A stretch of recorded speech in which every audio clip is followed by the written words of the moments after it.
Oh, hey look, who are these three suspicious people? Grid? And together these three people are Shikoku no Tsubasa, the legendary Black Wings. That's right, Rid. Good reaction there. Hello everybody and welcome back to Tales of Eternia. Just had to start off showing the Shikoku no Tsubasa. They appear in pretty much every Tales game. Just like a chocobo. Want to welcome everybody back. We're going to be doing some of the side content in this episode. A lot of this side content is a lot of fun, and I definitely recommend doing it if you've never done it. We're going to go ahead and get the last of our elemental summons here right quick. So by going to the church here in Infidia, and by having the safe art key that Rid has had since Race gave it to us, you have access to this secret room where the statue moves if you interact with it. It's kind of funny that the priest freaks out. It's like, my God, what's going on in my church? I didn't know that was there. Basically, you open it up and there's a very, very small dungeon here. Not really much of a dungeon, to be honest. But there's some good items, and we can pick up our next Kramal summon, which is Maxwell. And once again, it's always good to pick them up as soon as possible so that they can start leveling up and you can actually get the skill combos or spell combos, I guess I should say, that they allow once they level up, of course.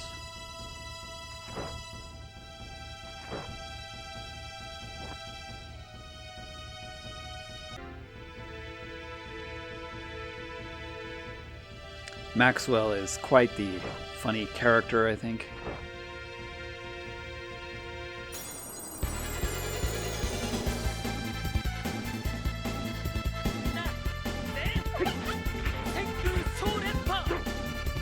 Also, this is a decent place to do a little bit of leveling, probably, since the church outside, the bedroom, you can rest for free and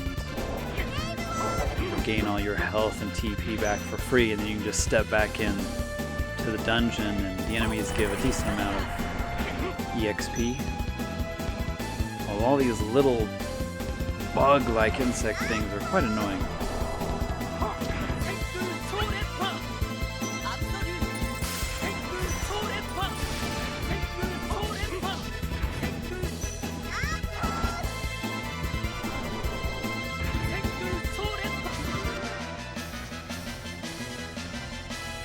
Well, not the most experience, I guess, but hey, at least there's a free bed nearby, which may or may not make it worth it.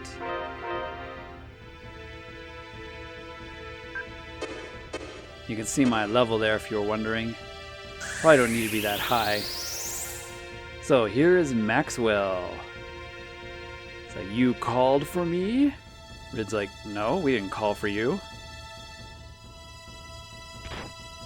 And of course they have to bash Rid and politely bow, because they know it's Greater Kramal.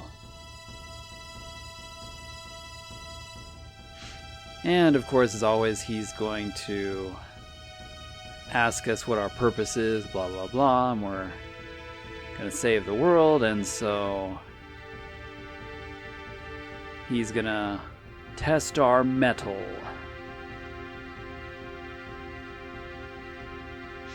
Now the fight can be a little tricky as he has this seal on the ground that you have to avoid. It's indestructible, of course, and it moves and throws your party into the air. You can see it moving there on the ground. But other than being careful of that and watching out for him casting like Meteor Swarm or something like that, it's not too big of a deal. Although he does warp around a lot and he keeps hitting me with that piece of paper.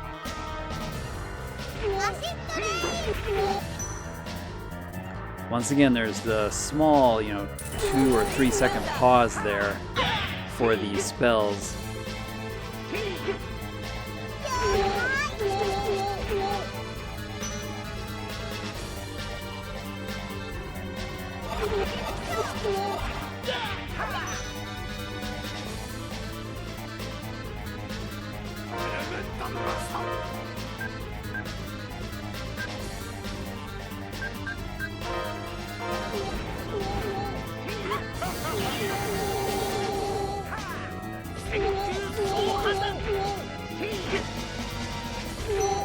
It's like, boy, that scroll he's got packs a serious punch.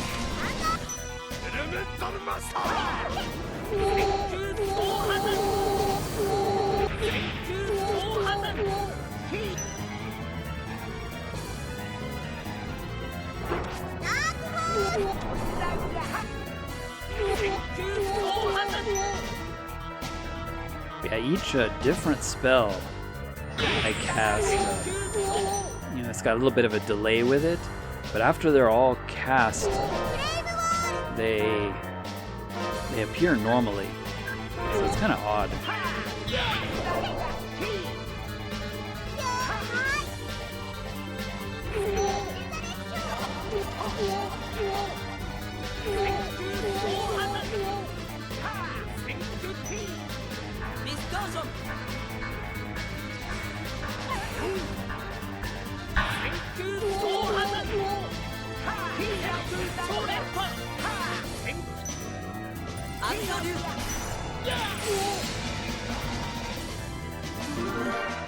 And once again, easy peasy, Mikan squeezy.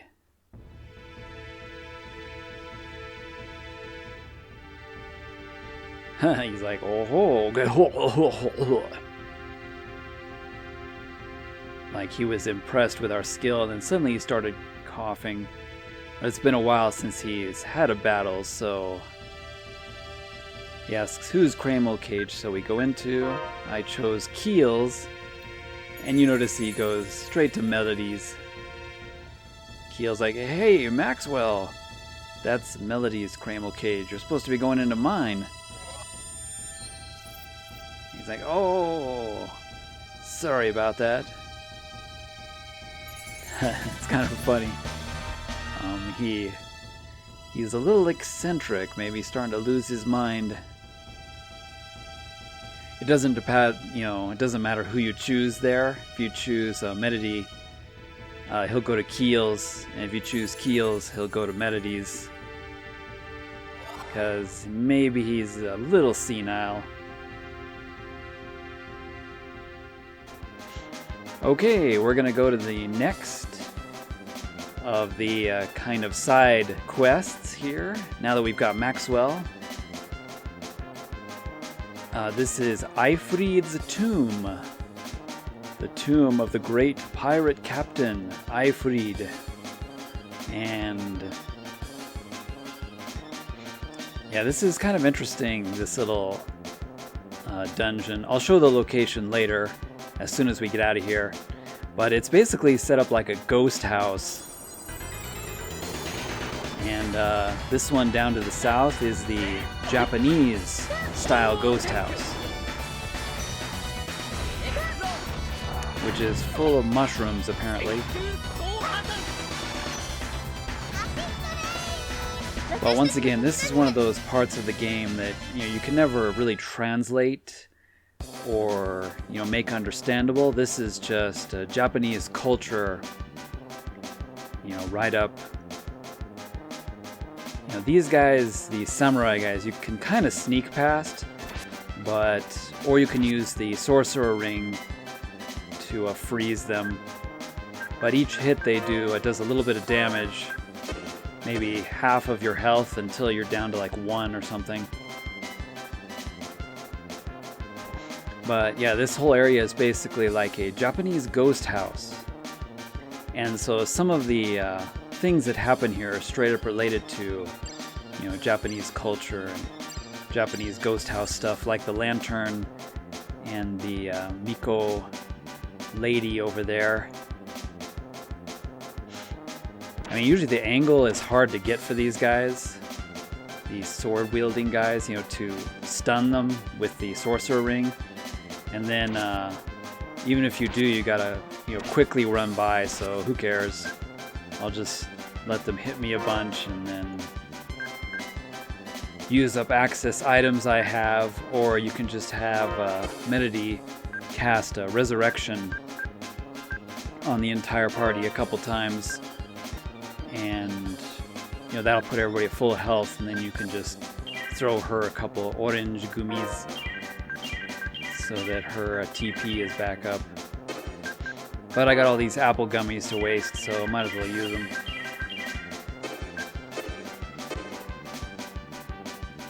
Probably could have waited until I went through this other section, you know, of them, but you never know when you're going to have a fight.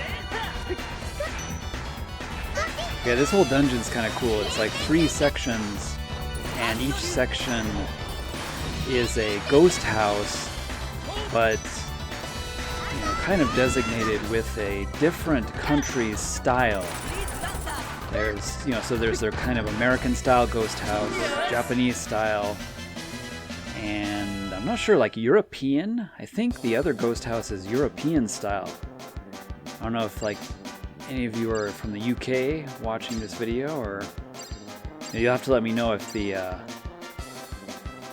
me get there, if the ghost house is, you know, like a European style ghost house with the themes and the typical quote-unquote ghosts that would appear there, because you know, each culture has their own, you know, kind of image of what ghosts are in different ghost versions. I was just checking it. It seems like I could do something on that side, but I don't remember. I know I have to get over there where the lady is after taking a beating from these guys because I'm lazy.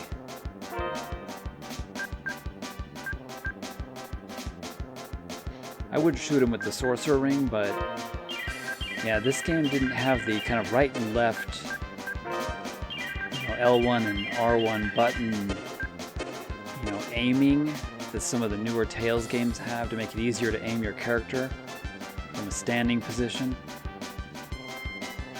So there's a little donation box, like at a Japanese shrine. You throw money in and clap. And then suddenly jumping out of the water there, those enemies are kappa, which is a Japanese yokai, a spirit, a river demon or river spirit that can bring bad luck or good luck, or just suck you into the river and drown you. But that's where kappamaki comes from. If you've ever had kappamaki, the kind of rice roll with the cucumber in it, that comes from the name of kappa. And kappa was the enemy that jumped out at me there.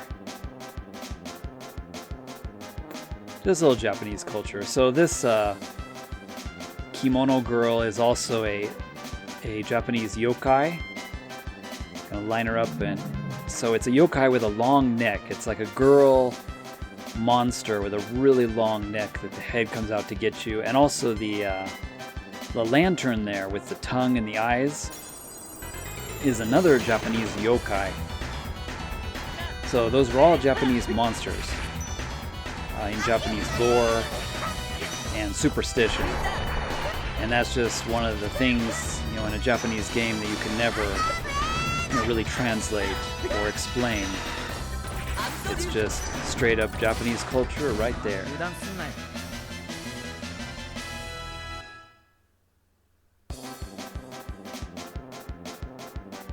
You know, which is cool. I really like that. I think the cop probably gonna jump out at me again here. Yep. But magically, I defeated them in an instant.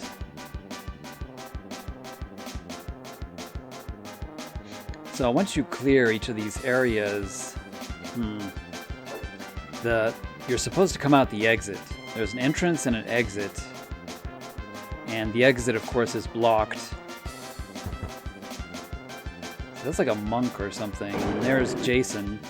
So that's kind of the American themed ghost house. But yeah, I don't think I grabbed the Japanese one because you're supposed to come out the exit. And then the 3 items we have to put on Aifreed's statue here in the middle. I'll go back for that one. I'll make a cut and show where it is. Can't quite remember. So this one, I don't know. Maybe this is a Chinese style ghost house? I don't know. Somebody that knows will have to tell me in the comments. Is this like a European style horror house? There's no way to dodge those spikes. I just run through them. Look how fast they go. Like, how can you time that? Okay, that's the way to go. Let me grab this chest real quick.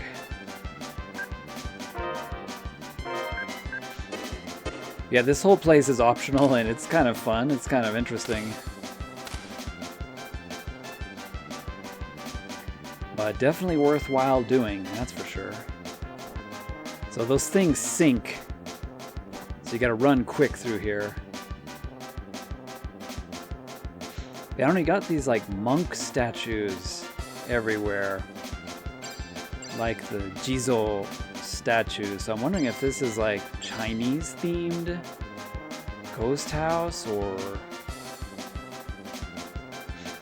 You know, honestly, I don't know. Maybe this is a Chinese style themed ghost house.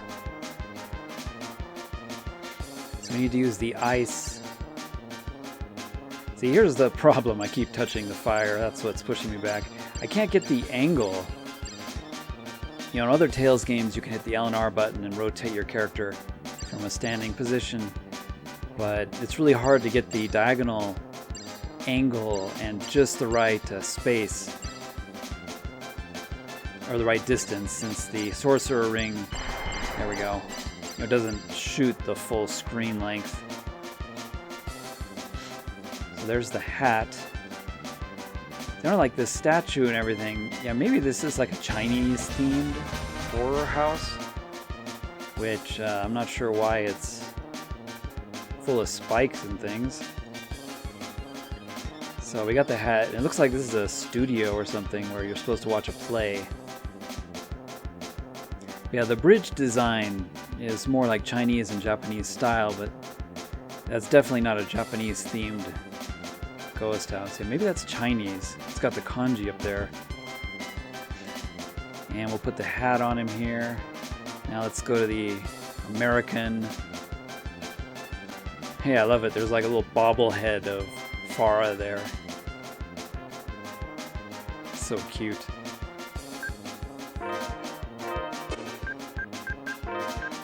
Yeah, just a lot of Easter eggs and stuff in this place.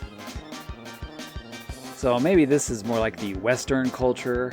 I don't know, rather than American, maybe this is more European. But it kind of has an American feel to it as well. Oh, there's a fake, which had an elixir. Always good to fight the fakes. They usually give an elixir. Painting with hands that grab you. The dungeon with the sort of Frankenstein looking creature.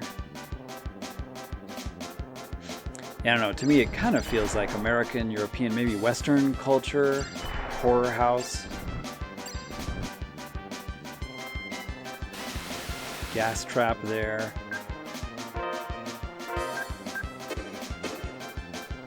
Yeah, it's kind of like a Frankenstein monster, and if he catches you, kicks you out of the area.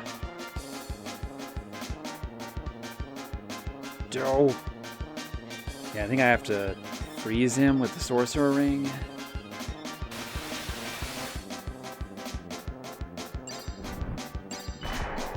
I think I should have done it down there though. Oh well. And yeah, okay. And I finally remember how to get through this door. It says it wants a beautiful woman's blood in order to get through. So basically you have to have a female in the lead of your party. So if you have Farah or Medity, and I think chat works too. I'm honestly not 100% sure because I don't think I've ever used chat to trigger the door, but just have a girl as your used character and the door will open. A little ghost hopping up there. It's almost like the Disneyland Pirates of the Caribbean kind of ghost house. I guess you can't really affect that mummy there.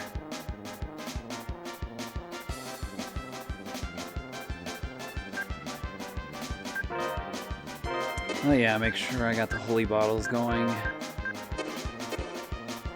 Got a little crate there that's moving. Creepy. Something's inside. And then you got Dracula. Coffins moving. I don't know, maybe this is more of a European style ghost house. There's the Iron Maiden there. And out the exit. So we got two pieces. There's the coat. Now, yeah, I missed the one in the Japanese, so let me jump back in there. Okay, so I finally remember this door is unlocked now. It's kind of hard to tell that it's an actual door. And when you pull that lady and you hear the door unlocking sound, it's kind of hard to notice that that's an actual door. It just looks like a wall. So there's Aifreed's hige, his beard and mustache on the Japanese shrine. So we'll put his beard on, and voila, the secret door opens. But yeah, whenever I die, this is definitely going to be the kind of tomb that I want constructed. So there we got the Hikari no Tama, the egg of light. But yeah, really cool little place. Optional dungeon, but pretty amusing, and they put a lot of work into it. Plus it has the amusing music. So here's the GPS location. I probably should have shown it first, but just wanted to show it here now at the end. And it's on this sort of crescent-shaped island in Infidia, just north of the church where we were getting Maxwell. So both of these you can pretty do at the same time. They're next to each other. Now that we have those two items, one of them is from Aifreed's tomb, that egg, the black egg and the white egg, I guess they're called. You can put them both here in Aifreed's statue. I've already placed the other one. Let's put this one. One of those is the item we got from Shizel's castle, if you remember. The other key item I mentioned we were going in to get.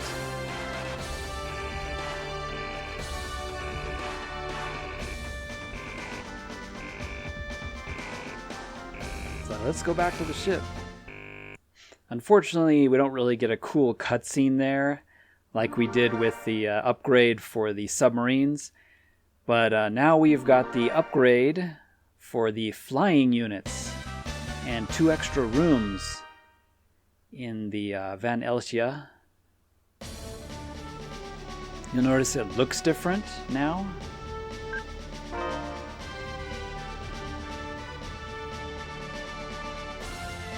So nothing's really changed here, I guess. Okay, I just wanted to be sure there wasn't like a secret item or something there. But you'll notice the ship looks very different. We've got a special upgrade, which is very awesome. It is our flying units. So now we can fly and pretty much go anywhere. And with the ability to fly, we'll be doing our last few bonus bonus dungeons or side quests. Yeah, there's another option here in the menu, the top one. Oh yeah. I just love the way they did these too. They're like, instead of in unison, kind of flying in a pattern like other Tales games, the other characters are just sort of following Rid, randomly. Just sort of hovering, flying around nearby him, and it looks really cool too, the high-tech flying machine. And that music. As always, this game has great, great music. I could just fly around the world all day.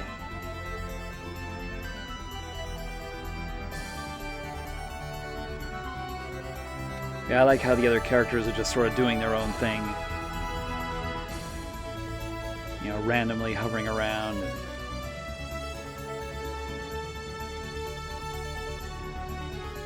Just sort of keeping track with Rid. But hey, I want to thank everybody for watching. Hope you enjoyed this episode. Hats off to Chat and her great-grandfather for all the awesome tech. And in the next episode, we'll be using our flying units for the rest of the bonus content. We'll see you all then. Johnny!